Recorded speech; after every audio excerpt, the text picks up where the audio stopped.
Before we get into the message, I want to give a couple of quick shout outs. One, Jen, that was epic announcements, and you did a sensational job. So, and I also want to say she's been sick since like last Saturday and just struggling through all week and working through it all, and it's impressive. The other thing is the raspiness of the voice. I kind of like it. So we have our anniversary coming up next week. It's a little warm up for me. Not next month. Sorry, next month. Yeah, whoa. I'm eager. We're still a month away. Okay. So the other thing is that Jen reached out to Giovanna to help with music this morning because she's like, she was supposed to lead worship, and she's like, I can barely talk. It's much better today than it's been. But JoJo actually rearranged a business trip to be able to be here and serve this morning. So thank you for that. All right. Well, this morning we're going to wrap up this series that we've been in since Easter. It feels like forever. It's called Who Needs God? And this is a series about faith. It's about trusting God. It's about seeking and walking with God, which if you've ever tried doing that, you know it's not easy. And I've come to believe that the most critical element really to our spiritual lives is this. The most critical element to our spiritual lives is this. When we hear the word God, or we try to imagine God, what is the picture that floods into our mind? So you think about that. When you hear the word God or you imagine God, what is the picture that comes flooding into your mind? Because that will determine everything else. I mean, you can strive to be religious, or in these days we don't like that word. It causes us to cringe, so we say we're trying to be spiritual. But if you don't hold in your mind a picture of God that actually stirs your heart, like if you aren't compelled by your picture of God to turn from darkness in your life toward light, if you aren't inspired to greater acts of love, then it'll eventually become a very, very empty thing. And it'll be spiritually dead. And here's something else that I've come to believe over the years. And we can, like in one season of our lives, we can hold this magnificent picture of God. You can like go to camp as a kid or as a high school, or you have this moment at some point in your life where you're just like, you're just enraptured by the picture of God you're holding. And then over time, life happens, and the picture just fades, and it just fades. And it fades. And we forget what it was we used to believe. We forget about the God that we fell in love with. And those passions, those God-stirred, God-centric passions, can easily just erode and disappear. And so today I want to talk about a couple of dynamics that can quench passionate, alive faith. I want to look at a very wild story in the Old Testament that has three very different characters. One whose heart is like ablaze with passion for the things of God, and then two other characters that would say, yeah, I believe in God, but their hearts have grown cold over time. So this morning we're going to look at the story of David as he brings the Ark of the Covenant back to Jerusalem. So do we have that image? Got it. Okay. All right. How many of you remember Raiders of the Lost Ark? Oh, yeah. Okay, so that's the ark we're talking about. They're going on this quest to find this ancient box, golden box from Israel, which is a real thing.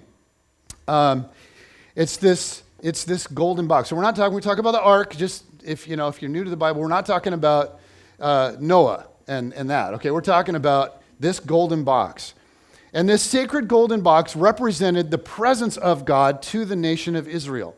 And we're going to talk a little bit more about what was involved in that as we go. But here's a little bit of background on David. David is the second king of Israel. Okay, this people group that sort of emerged out of slavery in Egypt. He's the second king, and God chose him. He was very unlikely to be chosen. He was young, he was small compared to his brothers. There seemed to be other better candidates. But God anointed him to become king when he was very, very young. And yet David's throne, or David's road to the throne was very long and it was very hard, and it turns out it was very bloody.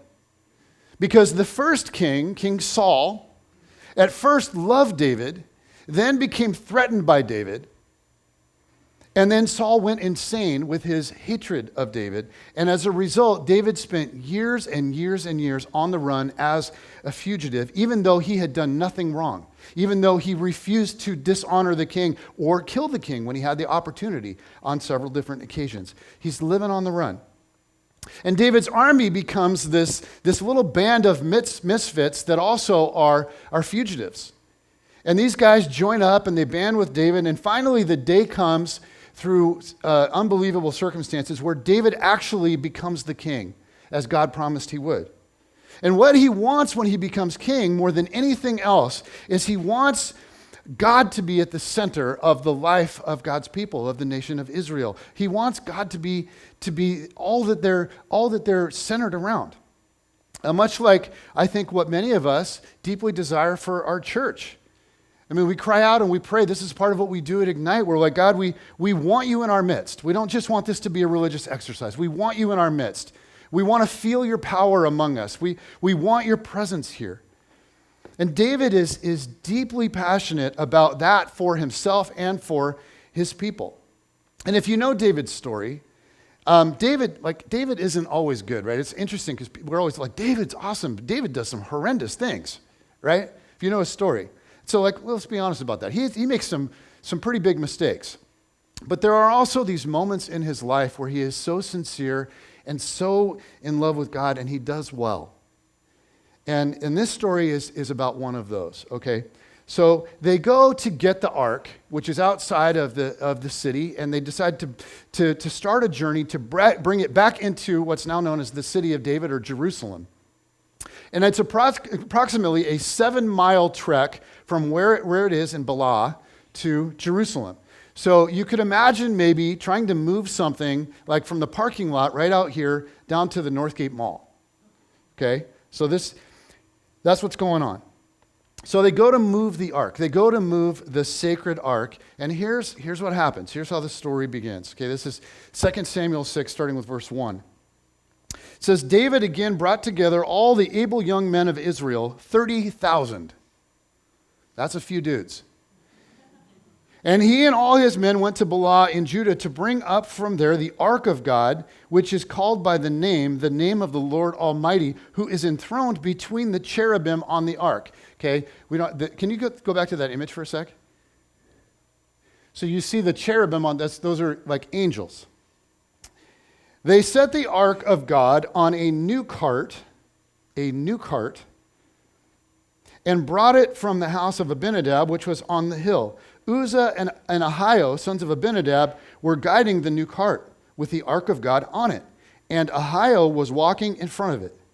David and all Israel were celebrating with all their might before the Lord, with castanets, harps, lyres, timbrels, sistrums, and cymbals. When they came to the threshing floor of Nacon, you guys all know about that, right? Okay. Uzzah reached out and took hold of the ark of God because the oxen stumbled.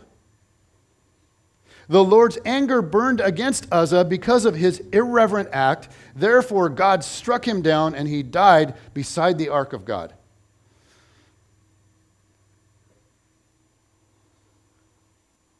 Then David was angry because the Lord's wrath had broken out against Uzzah. And to this day, that place is called Perez Uzzah, which means outbreak against Uzzah. So I remember being having been a Christian for 6 months and reading this story and being like, dang. And I was really confused because I'm like, isn't that just like a natural instinct that any of us would do? So I'm thinking okay, if we got out of church and I went to Applebee's today, and the server came up and bumped the table and one of the glasses was rocking and I reached out to steady it, that would be a good thing, right? There's nothing wrong with that. So I used to read this story and I would feel kind of upset. God, why did you kill Uzzah? But as I've thought about this over the years and learned more about it, I'm glad God killed Uzzah. And now, this morning, we're going to talk about that. Okay? So here's the deal with Uzzah. Uzzah is in a family line of priests. Okay? He's a priest. So he has spent his entire life around holy things, mediating between the God of Abraham, okay, the God of Abraham and Isaac and Jacob, the God who is the I Am, the one called by a name that is so holy that for Jewish people it could not even be spoken, and the people of Israel. He's the mediator between them. So he's a guy who is always in the mix with holy things. And somewhere between entering his priesthood and this moment, something in his heart allowed the holy things to become very ordinary. The holy things had become domesticated. They'd lost their sacredness. They'd lost their awe. They'd lost their power. And we're told that they put the ark of God, the most holy thing in all of Israel, on a Philistine ox cart. It was the latest in Philistine technology. Unbelievable machine. It was efficient. It made sense. Like, we have to go all the way to Northgate. So I don't even know if I'm pointing in the right direction, but Northgate's that way, darn it. So let's find a cart. Let's get some oxen and get this thing there. It's effective, it's efficient, and it's new and modern and sleek. So he's thinking to himself, yeah, it's an innovation. But they didn't have these carts when the Ten Commandments came out. Okay, so he goes with that. And when the oxen stumble, the ark is about to fall off the cart, and he reaches out and puts a hand on the sacred ark. Now, at this point, when all this happens, the party is like thumping. I mean, there's 30,000 soldiers involved in the parade, and all of Israel is there. And there's hundreds, maybe thousands of instruments, all playing music. And it's just like the band is rocking people's faces off. Like Joe this morning, rocking people's faces off. I almost don't have a face, it got rocked off so hard. So the hills are just teeming with music, and they're walking and they're dancing and they're rocking. And then suddenly, Uzzah falls over dead, and you can hear all the instruments go, "Rrr." And then everybody comes to an awkward pause, right? And everybody's like, uh-oh, what do we do now? So David rushes in, and we're told that he's like ticked. He's like, call it wrath against Uzzah. I'm going home. Maybe the king just leaves. And everyone's like, okay, well, we'll just move the ark over there, like very carefully, and then they put it away. Okay, here we go. Verse 9 now, picking this up in verse 9. David was afraid of the Lord that day and said, how can the ark of the Lord ever come to me? He was not willing to take the ark of the Lord to be with him in the city of David. Instead, he took it to the house of Obed-Edom the Gittite. The ark of the Lord remained in the house of Obed-Edom the Gittite for 3 months, and the Lord blessed him and his entire household. Now, King David was told, the Lord has blessed the household of Obed-Edom and everything he has because of the ark of God. So David went to bring up the ark of God from the house of Obed-Edom to the city of David with rejoicing. When those who were carrying the ark of the Lord had taken 6 steps, he sacrificed a bull and a fattened calf. So what happened? Well, David goes back. The ark is parked at this guy's house for 3 months, and in that time, David goes back and he opens up the book. He unrolls the scrolls. He goes back to the ancient texts, and he reads through them, and he's like, you know what? Whatever we're doing here, it's not working. God's not blessing. God is angry. We've messed something up. Now, it's interesting because that wasn't really David's job. David's the king. He's running the country. Okay, this was Uzzah's job. He's the priest. And as a priest, his job was to remind the king, like, okay, here's the deal. Here's how we deal with holy things because we serve a holy God. The ark is not to be touched. It's to be transported and it's to be carried in a certain way. And God was very specific about that. And it's important that we do this God's way. But Uzzah didn't do that. He didn't do his job as a priest. He was just treating the ark like it was any other kind of box. The most holy thing had become very ordinary. Now the ark symbolized, to the nation of Israel, it symbolized the presence of God, and it was to be revered as deeply sacred. Inside the ark, so here's what was in there. Here's what they were carrying around. There was a jar of manna, and it was saved like for hundreds and hundreds of years from when God fed the Israelites in the wilderness, when they were on their journey in between Egypt and the Promised Land. So there are more than 1 million of them, as you can imagine, that are leaving Egypt as slaves. They're traveling to the Promised Land, and they're walking through a desert. There's not enough to eat. So the deal that God made with them is, I will provide for you. Trust me. And every morning they would wake up, and there would be what on the ground? Manna. And so there would be, we're told it was like dew, like when you wake up and there's dew in the morning. Every morning there would be manna, which was this kind of bread-like substance. Literally, the word manna means, what is it? Some kid went out and was like, Mommy, manna. Like, what is it? And so inside of the ark was a jar of manna from those days that was hundreds and hundreds of years old. Also inside the ark were the 10 Commandments. Okay, from the time where God spoke to Moses and he gave them the covenant, he gave them the promises, he gave them the boundaries of his relationship with them, who they would be and who he would be to them. Because he's the living God who spoke to Moses face to face. And then inside the ark, there's Aaron's staff that buds.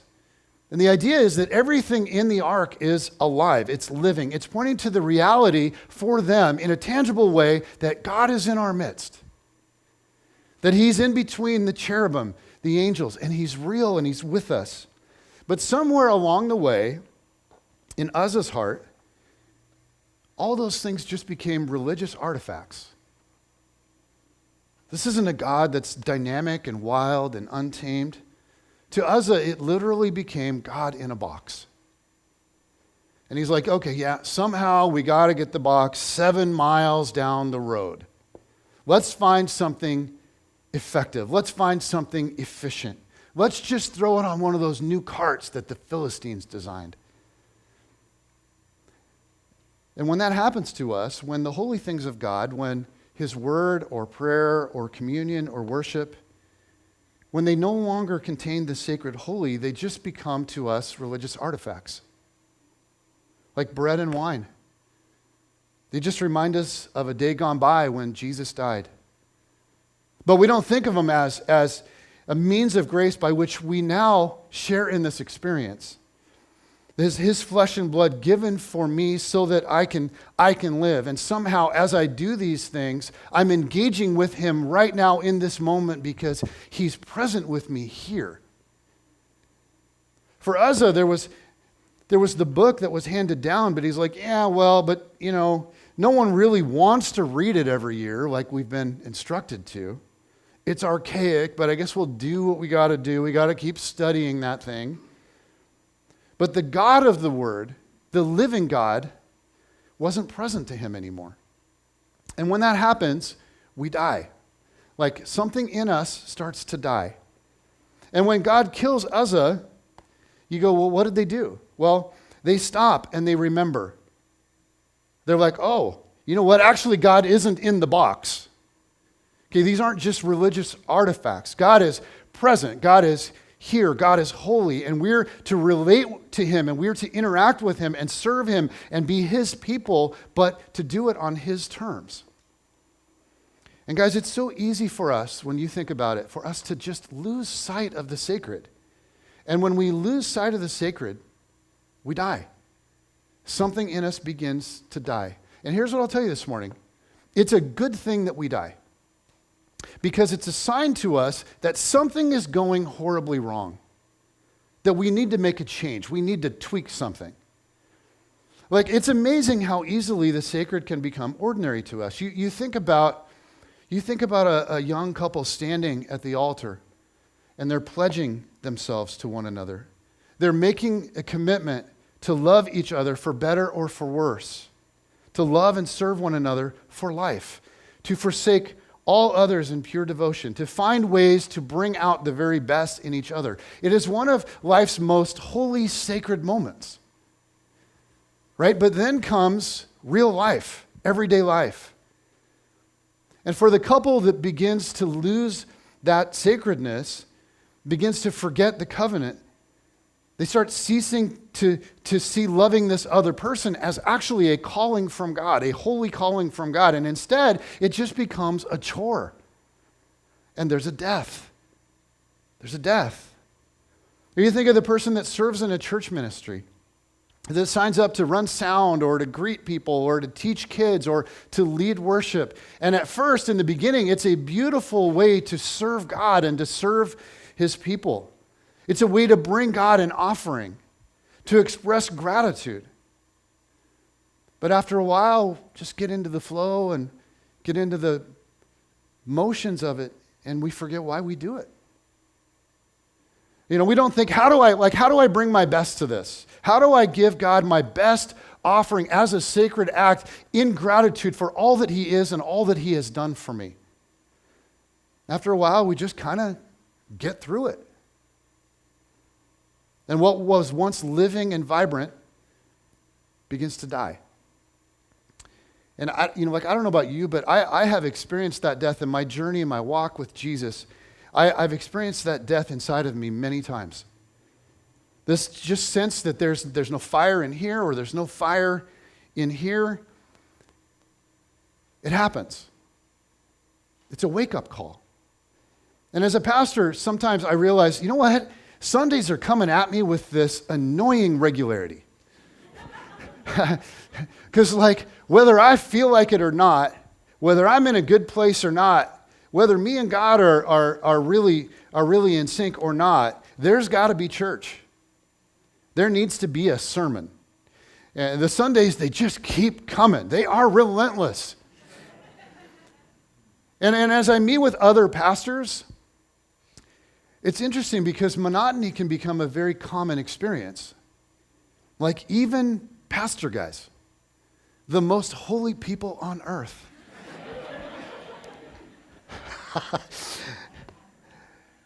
And it turns out maybe we're not. Because most of the guys I know, we all have these periods where it's just what are we doing? And why are we doing this? And we just lose sight of the sacred. And what happens then is something dies. And it is a sign for us that something is off. Something's off. And we need to go back and we need to go check ourselves. We need to reconnect with a holy God, redevelop the awe that we started out with. And be reminded, you know what, actually, this Sunday, we get to come together to meet with a holy God. We get to stand together in his presence. We get to bring our hearts before him. We get to open his word. We get to experience his grace and his favor because he's right here, right now, just as present as he's ever been, whether I've been recognizing it this whole time or not. And the truth is, guys, the sacred is all around us. It's all around us. God is here. God is present. God is holy. And yet, if we're not tuned into it, we can so easily miss it. And the reality is, he's in your marriage. There's a reason it's called holy matrimony. Because marriage is a sacred calling. He's present with you as you serve at work, doing whatever it is that you do. He's with you as you raise your kids, because actually, they're his kids. He's present with you when you pray. He's present when you notice the majesty of the ocean, or when you're struck on a clear sunny day driving down I-5 by the majesty of Mount Rainier. He's with you when you're eating ice cream and you're like, oh, God, that's good. Guys, it's all sacred. And to me, Java chip is extra sacred. But it's all sacred. When you go to your life group, right, it can be sacred, or it can be very ordinary. It can be just studying this, we're just reading this thing, or we're just eating these chips and this salsa, we're just talking to these people. Or it can be, I'm here and I'm meeting with the living God, and I'm here building up these people, pouring into them what they need. It can be dead, or it actually can be wildly alive. But I'll tell you something. Mostly, it depends on you. It depends on your perspective. Like when we start to lose sight of the holy, what happens is it's so easy to blame all that's out there. Well, it's the pastor's fault.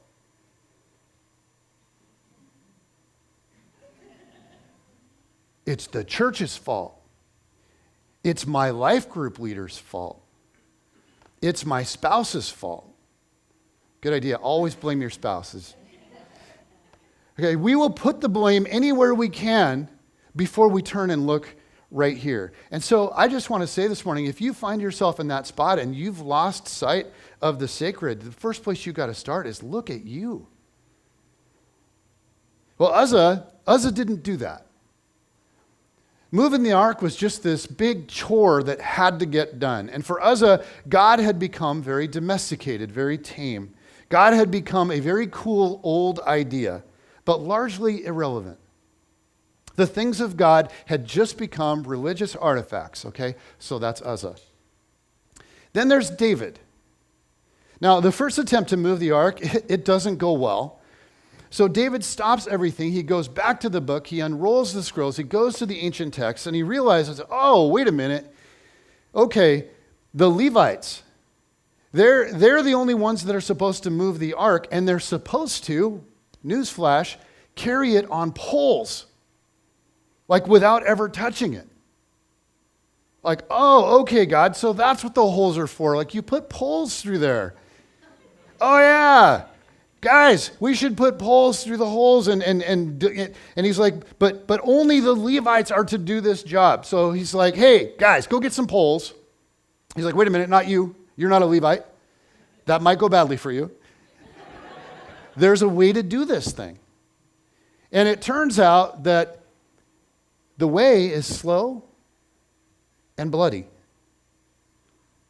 I don't know if you guys caught this when we read the last text. Says that they would go 6 steps, sacrifice a bull, 6 steps, sacrifice a bull, blow a horn, whatever that sounded like. And then they pick it up, they go 6 more steps, sacrifice a bull, blow a horn, 6 more steps, sacrifice a bull, blow a horn, for 7 miles.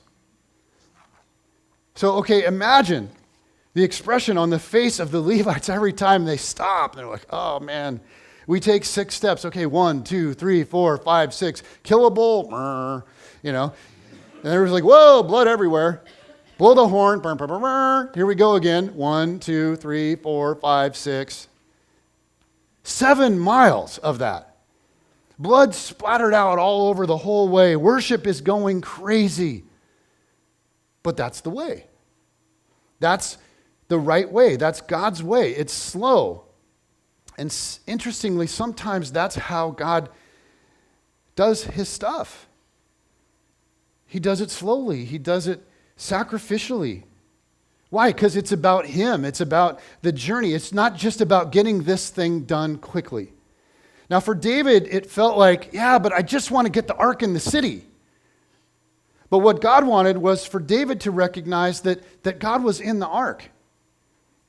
And so God was teaching this dramatic lesson to David and to all of the people. Look, I am not a piece of furniture to be moved. I am the God who is, who created everything. I am. And if I'm going to live in your midst, then you need to learn to relate to me on my terms. God wanted the process to be slow. God wanted the process to be costly.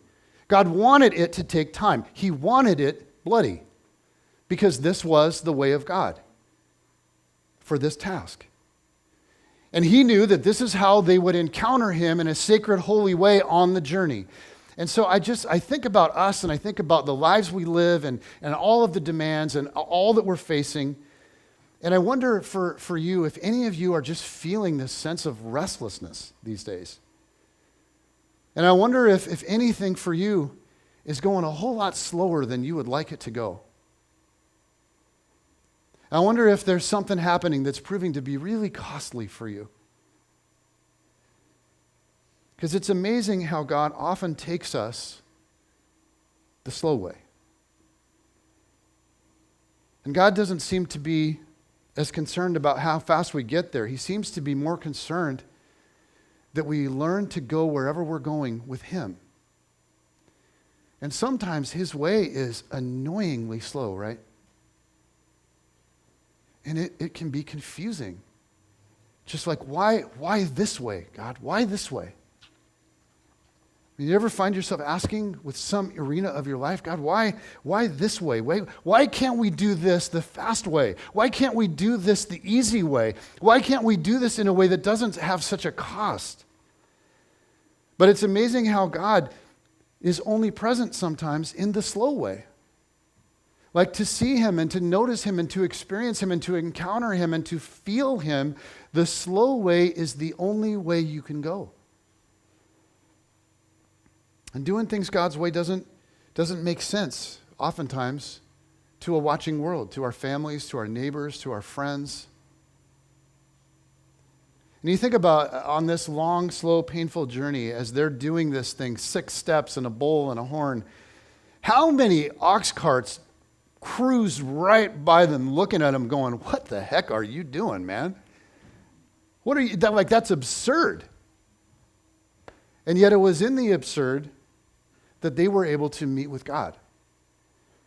So David is in this moment of his life, and he gets it right, and he comes back, and he's like, "God, I want you on your terms. I'm not going to try to do this on my terms, and I will adjust how I do things. I'll sacrifice and do things the hard, slow way to be sure that I'm doing them in step with you, because that's what matters to me." And David humbles himself in a shocking way. This is verses 14 and 15.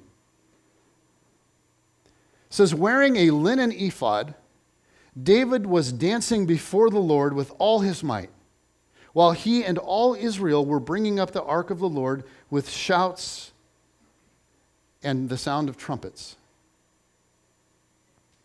David is dancing in his underwear in front of the ark. And some of you are like, well, culturally, maybe that's how they did it. That's not how they did it. This is not especially how kings traveled in the ancient world. And if some of you like the old historic movies, right? If you watch the old historic movies, there's a way that kings in this time period would enter a city. The kings would actually be carried in, often, like in a box that was being carried on poles. And the army would come and surround them. And then there would be all these servants surrounding the thing. And the servants would go in front of the king, dancing and celebrating his royalty and his majesty. And it would be this incredible spectacle. Well, David, he strips down to almost nothing. So he's got no royal robe, no crown, which he has. He's just not wearing them. And David takes on the role in this moment, in this expression, David takes on the role of the servant. And he leaves the role of king for God. And it's God who is the one that's being carried through the streets. God is the one that is everything that this is pointing to. God is the one that everybody is shouting about, not David. David is the servant. David is the dancer. David is the one that is out in front to point glory to the king. And to me, that's a staggering picture, because that's just not how human beings behave. He just loses himself in awe of God. And I just imagine that in this moment, as he's doing this, he remembers his whole journey. He remembers being a shepherd boy and having the prophet Samuel come and say to him, "You're going to be the Lord's anointed. You're going to be the king." And he's gone through this incredible journey where he's been persecuted and hunted, and God has carried him through that, and he survived, and he built relationships with these other guys. And finally, he was delivered to the role of king. And he's got all of that going on as he strips down and he dances before the only true king. But becoming king for him was painfully slow. And it was bloody. And there was sacrifice.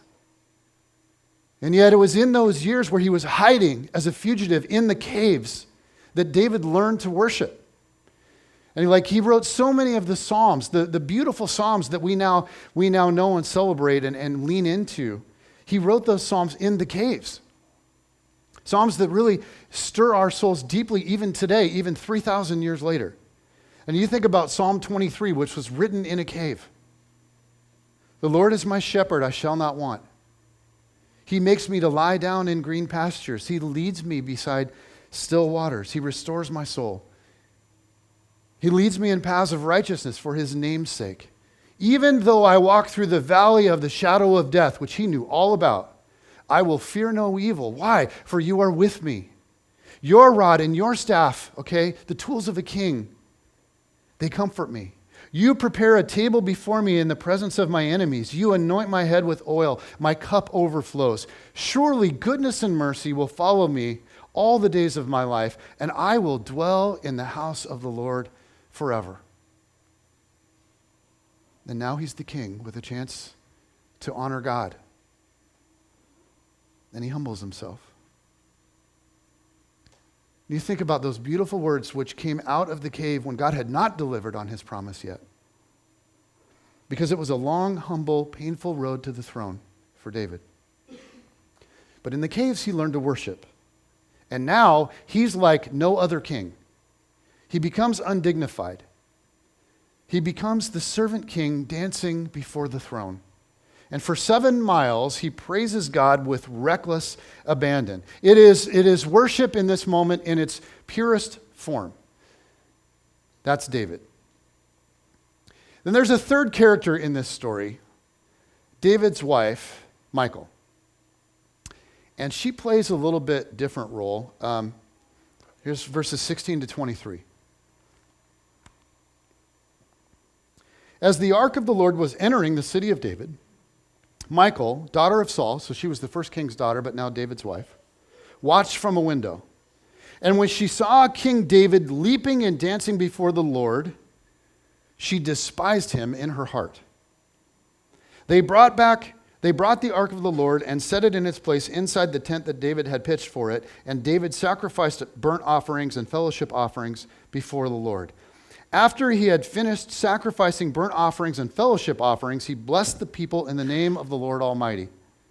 Then he gave a loaf of bread, a cake of dates, and a cake of raisins to each person in the whole crowd of Israelites. That's a lot of people, both men and women. And all the people went to their homes. When David returned home to bless his household, "Hi, honey, I'm home," Michal, daughter of Saul, came out to meet him and said, "How the king of Israel has distinguished himself today, going around half naked in full view of the slave girls of his servants as any vulgar fellow would." David said to Michal, "It was before the Lord who chose me rather than your father, or anyone from his house whom he appointed me ruler over in the Lord's people Israel. I will celebrate before the Lord. I will become even more undignified than this, and I will be humiliated in my own eyes." Take that, woman. "But these slave girls you spoke of, I will be held in honor." And Michal, daughter of Saul, had no children to the day of her death. Now, Michal was raised as royalty. She was the daughter of a king. She knows what it's supposed to look like. She has it all figured out. And this whole party is going on, this amazing celebration of God's presence, and she's missing the whole thing. She's on the sidelines. She's up in a tower looking down on all of it as a critic. She's watching the greatest celebration of God in her generation, and she feels nothing. She's not moved at all. She's just watching to determine if things are being done properly. Whether everything is being done appropriately or not. Whether David is acting the way that he should. Whether the people are acting the way that they should. She's up in her tower observing, evaluating, critiquing. But she's not dancing. She's not worshiping. She's not participating. It turns out she's not even going to get a raisin cake. That's what you get when you stay up in the tower. And Michal represents what we can all so easily become. The non-dancing critic. The one who evaluates but never participates. The one who just sits above it all as a critic. But in the end, that turns out to be a pretty barren place to be. There's an absence of spiritual life there. There's no awe, there's no wonder, there's no humility. And you know who it is that's most deeply tempted to do this? Angels fans. No. Sorry, it was an awesome game last night. I sidetracked. Pastors are the ones most tempted to do this. It gets disgusting. We hang out in our slimy little circles together sometimes. And we're the worst. You know why? Because it's so easy to critique whatever it is that God is doing somewhere else. We want the presence of God. We want the kingdom of God. We want the power of God in our church, but not those other. Okay, it's gross. And pastors are so quick to criticize what God is up to in some other place. Like if your church is small, then what happens is pastors, you demonize the big churches. Well, a big church is evil. Only small churches have real community with really, truly authentic people. All that other stuff is just pretend. If your church is really big, then it must be because you're doing it right. You're killing it. And so obviously all those really small churches, they don't get it. And for them, small church is bad and big church is good. And guys, I just want to say, either way, it's just church. It's church. That's it. And we really should avoid trying to spiritualize the size of it. And it's just horrible. And I wish I could tell you that this, you know what, this is what I'm trying to avoid. It's all those bad pastors out there. If everyone thought like me, we wouldn't have this problem. I'm at the center of the whole problem. I remember a few years ago, I went down to, there was this church in Seattle some of you may have heard of called Mars Hill. And it was just amazing things were happening. And so I was like, I got to go down there and see it. So I went down to the Ballard campus of Mars Hill, and I was like, I got to see what's going on. I walk in there, and it was the most amazing thing. It was like tatted out, pierced up, crazy colored haired people sitting there with Bibles open on their laps, hands folded, listening to a guy tell them that they're sinners, but they can be forgiven. Thousands of them. I was like, this is nuts. These are the most anti-establishment people that you could ever imagine, all being established together. I was like, wow, I don't know what's going on here. But you would not believe the criticisms that were leveraged at that church, even though what was happening there was so beautiful in so many ways. And I was watching it all, and I'm taking it in, and I'm like, this is amazing. And on one hand, I'm in awe, but there was this other dark thing in me that's looking for something to criticize. Because that's what we do.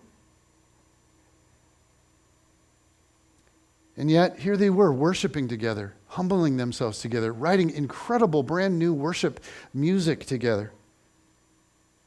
Part of me was happy to see it. Part of me wasn't happy to see it at all, because there's a darkness. There's a darkness, I think, that can be in any one of us. And there's just no life in that. I mean, you can pet that thing and you can feed it, but there's no life in that. When God is moving and then I stand isolated from it, it is empty. And I know it because I've done it over and over again in my life. And God has to reteach me this again and again. And I want to say, I'm not saying that we should check our brain at the door and never evaluate and think through, is this good? I'm not saying every spiritual expression that's out there is spot on and right. I mean, honestly, if Uzzah would have thought a little bit more critically, he might have taken care of some details, and that would have been a good thing and a much better thing for him, I think. But I'm saying we all have this tendency to want to sit back, to just set ourselves above and then evaluate the party instead of dancing. And in today's Christian culture, this is becoming more and more and more common. And in some circles, it's actually celebrated. There are a growing number of Christians that are churchless, not because they just haven't been able to find it's intentional. They're like, no, I'm going to be churchless.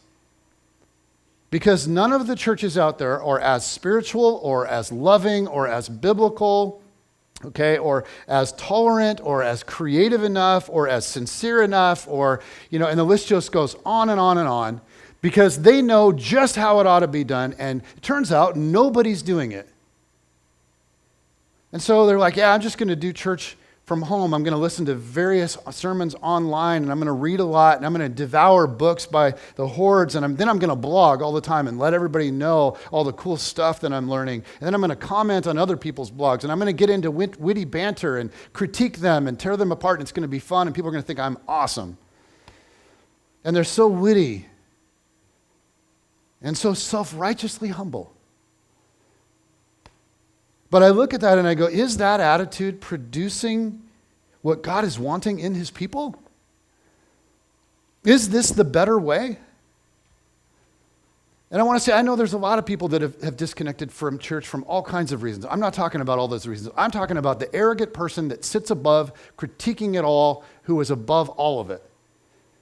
And it's so easy to do that and just critique all the people that are actually on the floor dancing. And then to keep yourself at a distance, evaluating, pointing, laughing, mocking. The problem is, the more we stand off in the distance, the less we dance. And I really don't think that's what God had in mind. And I know there are issues in churches, every one of them. I know there are issues in this church, okay? Trust me, I know that. I know that this isn't the church for everybody, okay? I know that. But gathering in community with God's people is important. And if it's not happening here, then somewhere. And it's not just about attending services. It's about becoming a part of a community. It's about making friends. It's about dealing with annoying people, rude people, learning to show grace, letting other people show you grace when you're annoying. Trust me, all of you are so annoying. It's dealing with opinions that are not your own. It's dealing with styles that are not your own. And this is what grows us. This is what brings us together as the family of Christ. This is what transforms us and makes us, turns us into the image of Jesus. But the more we sit back and disengage, then the less we dance. And for Michal, the party is out there and it's raging and she's just missing it. And so I just want to ask you to pause and reflect a little bit and ask yourself, how much of that is in me right now? Not me, you. How much of that is in you right now? Because maybe you come to church, some, but for some reason you have this reluctance to go any deeper. And now maybe it's not arrogance at all or a critical spirit. Maybe it's something else entirely. But you look and you go, yeah, I'm not dancing. And I just want to encourage you, step out and dance. And I say, well, how do you do that? I don't know. I don't know what the next step might be for any of you. It completely depends on you and where you're at in your journey. It could just be that you go, you know what, I need to come to church more regularly, just a little bit more regularly. For some of you, that's just the natural step. For some of you, it would be getting into community with other people where you're sitting around circles in somebody's home in a life group. It could be serving in a ministry. It could be coming to Ignite tonight. I'm just saying. Could be maybe volunteering to help with something like Purely Haiti. Could be starting to engage in the worship experience more fully, like actually learning to sing with your whole heart and letting go a little bit. So I don't know for you what you might be holding back, but here's the thing, I bet you do. I bet you already know. And I just want to say, let the Spirit of God speak to you and listen. And when you get invited to dance, say yes. So here are these three characters that we see depicted. There's Uzzah, who's so familiar with the holy things of God that God's no longer even a part of the equation. He's got him in a box, and he's spiritually dying. And I wonder how many of us in this room sometimes feel like Uzzah. And then you have Michal, who's over there critically evaluating everything. Just being very right and very opinionated and very above it all, but very separate. And there's a barrenness that comes with that. And it's really easy for any of us at any moment to fall into that. But the invitation of Jesus is an invitation to dance. To dance like David. Because David was given by God a vision of what was coming one day. And not only did he see his own life, but he began to see, God began to show him what was coming one day. That one better than David came to dance for us. And he too came to be stripped of his robe, to set down his crown. He came to bear it all before the world. And his body was broken for us, and his blood was shed for us. And he danced all the way to the cross for us. And then 3 days later, bam, the stone rolls away and the party starts, right? And this morning, we're going to handle holy things. We're going to handle bread and wine, actually juice. Someday this church will be 21, and then we'll switch to wine. But guys, it's so much more than just crackers or bread and juice. And what God is wanting us to see is that we're actually entering into the presence of the living God. We're sharing in the life of the one who was crucified, who was resurrected and ascended, and is now here with us in some way that is unexplainable. He's here with us, and he sees into our hearts. And where he sees Uzzah, he wants to bring life and resurrection. Where he sees Michael, he wants to bring grace and joy. Because what he wants for you and what he wants for me is to learn to dance with him. And so that's the invitation this morning. Will you dance? And here's the beautiful thing. At the communion table, we're not kneeling before empty things, but before juice and before bread that somehow is Jesus. Because he's here, and he's present, and he's inviting you to dance.